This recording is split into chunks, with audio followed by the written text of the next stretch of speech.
Bom dia, irmãos queridos, nesta quinta-feira, dia 21 de janeiro. Bom dia, queridos irmãos e irmãs. Vamos meditar hoje o Evangelho de São Marcos, capítulo 3, versículos de 7 a 12. Todos se jogavam sobre Jesus para tocá-lo. Observe bem o que fala o evangelista Marcos no trecho de hoje. O povo se joga em cima de Jesus. O povo precisa tocar em Jesus, sentir Jesus. O que vimos, ouvimos, tocamos, apalpamos com nossas mãos, o Verbo da vida, Jesus Cristo.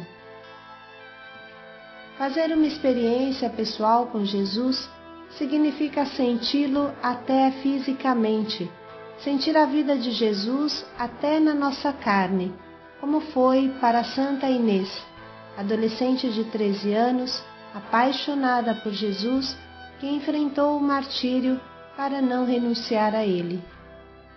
Jogue-se em Jesus na adoração, na sua vida. O Senhor esteja convosco. Ele está no meio de nós. Proclamação do Evangelho de Jesus Cristo segundo Marcos. Glória a vós, Senhor. Jesus, então, com seus discípulos, retirou-se em direção ao lago. E uma grande multidão da Galileia o seguia. Também veio a ele muita gente da Judeia e de Jerusalém, da Idumeia e de além do Jordão, e até da região de Tiro e Sidônia, porque ouviram dizer quanta coisa ele fazia.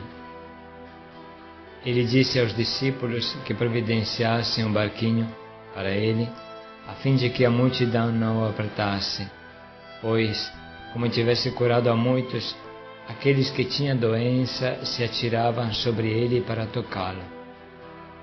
E os espíritos impuros, ao vê-lo, caíam aos seus pés, gritando: Tu és o Filho de Deus. Mas ele os repreendeu, proibindo que manifestassem quem ele era. Palavra da salvação. Glória a vós, Senhor. No trecho de hoje, irmãos, aparece clara uma coisa. Jesus não evangeliza somente com a sua voz, mas até com o seu próprio corpo. Dele saiu uma força que curava a todos. Lemos alguns dias atrás. E hoje, os doentes se jogavam sobre Jesus para tocá-lo. Devemos concentrar a nossa atenção sobre este episódio para entender bem o que ele encerra. O povo que cerca Jesus é um povo simples e humilde, um povo que não sabe fazer muitos raciocínios, um povo de pastores e pobres. O contato com Jesus não acontece a nível de ideias, mas a nível de toque, de experiência corpórea, mas não é por isso menos forte e completo. É muito interessante também lembrar o início da primeira carta de São João. O que vimos, ouvimos, tocamos, o que apalpamos com nossas mãos, ou seja, o Verbo da vida. Uma coisa é certa, irmãos, que toquemos Jesus com o nosso coração ou com as nossas mãos, o importante é fazer uma experiência profunda e verdadeira com Ele. Tocar significa reconhecer a sua divindade, significa querer que a sua santidade, seu poder imenso entre em nós e nos cure. Mais uma vez, entendemos que quem conhece Jesus não é tanto quem estuda, mas quem experimenta a sua força viva em sua vida. Diante desse Evangelho, portanto, somos convidados a refletir. Como é a minha experiência com Jesus? Eu sinto que o amor que tenho por Ele chega até o meu corpo. São Paulo dizia: Para mim viver é Cristo e morrer é um lucro. Já estou crucificado com Cristo. Não sou mais eu que vivo, mas Cristo que vive em mim. E a vida que agora vivo na carne, vivo pela fé do Filho de Deus, que me amou e se entregou a si mesmo por mim. A experiência com Jesus chega a ser tão viva e concreta que passa todas as outras experiências físicas. É o que viveram os mártires, que preferiram estar com Jesus ao bem-estar físico e aceitaram o martírio. Hoje é o dia de Santa Inês, que deu a sua vida para Jesus com 13 anos. Eis uma das narrações deste martírio do terceiro século. Santa Inês glorificou Jesus com o seu corpo. Inês nasceu em Roma, descendente de família nobre. Logo que adquiriu consciência, na adolescência, ofereceu-se a Deus num santo voto. A riqueza e a formosura e nobre origem de Inês fizeram com que diversos jovens de famílias importantes de Roma a pedissem em casamento. A todos, Inês respondia que seu coração já pertencia a um esposo invisível a olhos humanos. Às declarações de amizade e afeto dos pretendentes, seguiu-se a denúncia que arrastou a donzela ao tribunal para defender-se contra a acusação de ser cristã. A maneira com que o juiz a tratou para conseguir que abandonasse a religião obedeceu ao programa costumeiro em tais ocasiões: elogios, desculpas, galanteios e promessas. Experimentada a ineficácia destes recursos, entravam em cena imposições, ameaças, insultos, brutalidades. O juiz fez Inês saborear todos os recursos da força inquisitorial da justiça romana. Inês não se perturbou. Mesmo quando lhe mostraram os instrumentos de tortura, cujo simples aspecto era bastante para causar espanto ao homem mais forte, Inês os olhou com indiferença e desprezo. Arrastada com brutalidade ao lugar onde se achavam imagens de deuses e intimada a queimar incenso, a jovem levantou as mãos ao céu para fazer o sinal da cruz. No auge do furor, vendo baldados todos os esforços e posta a ridículo sua autoridade, o juiz teve uma inspiração diabólica: mandar a jovem a uma casa de prostituição. Inês respondeu-lhe: Jesus Cristo vela sobre a pureza de sua esposa e não permitirá que ninguém a tire. Ele é meu defensor e abrigo. Podes derramar o meu sangue, nunca, porém, conseguirás profanar o meu corpo, que é consagrado a Jesus Cristo. A ordem do juiz foi executada, e daí a pouco Inês se achava no lugar da prostituição.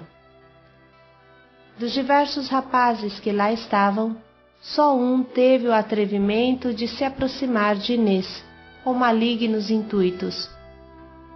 No momento, porém, em que ia estender a mão contra ela, caiu por terra, como que fulminado por um raio. Os companheiros, tomados por um grande pavor, tiraram o corpo do infeliz e levaram-no para outro lugar. O juiz, profundamente humilhado com esta inesperada vitória da santa, deu ordem para que fosse decapitada. Ao ouvir esta sentença, a alma de Inês se encheu de júbilo. Maior não podia ser a satisfação e a alegria da jovem noiva, ao ver aproximar-se o dia das núpcias, quando ouviu dos lábios do juiz o convite para as núpcias eternas com Jesus Cristo, seu celeste esposo.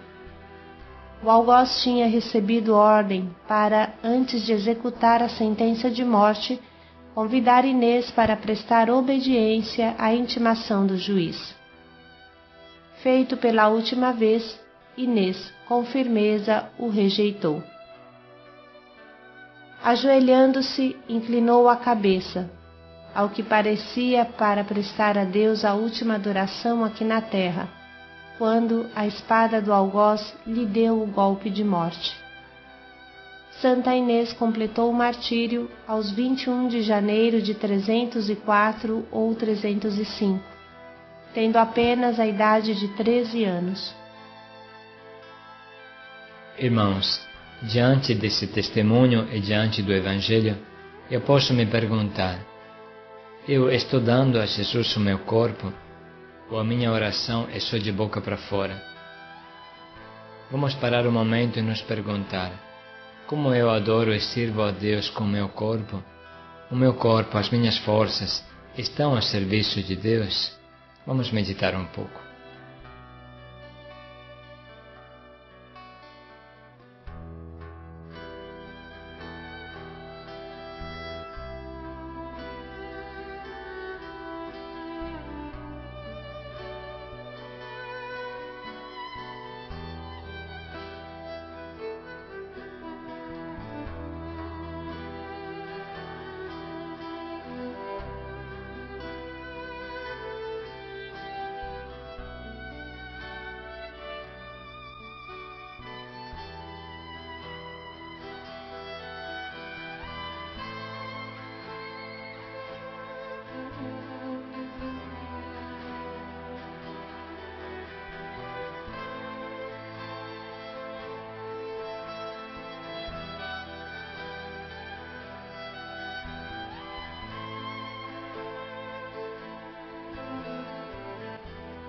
E agora vamos ler novamente esse trecho do Evangelho tão simples, tão humano, para que Jesus nos inspire o propósito certo para o dia de hoje. Paz e alegria a todos. Tu és o Filho de Deus. Paz e alegria a todos. Jesus, então, com seus discípulos, retirou-se em direção ao lago. E uma grande multidão da Galileia o seguia. Também veio a ele muita gente da Judeia e de Jerusalém, da Idumeia e de além do Jordão, e até da região de Tiro e Sidônia, porque ouviram dizer quanta coisa ele fazia.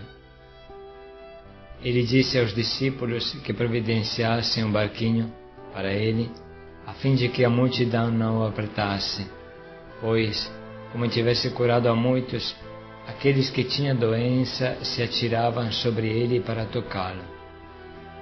E os espíritos impuros, ao vê-lo, caíam aos seus pés, gritando: Tu és o Filho de Deus. Mas ele os repreendeu, proibindo que manifestassem quem ele era.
Respondeste meu chamado,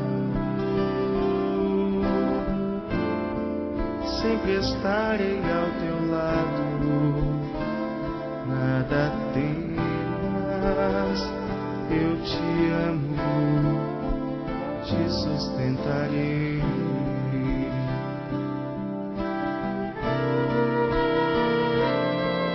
Como o trigo quero ser e tu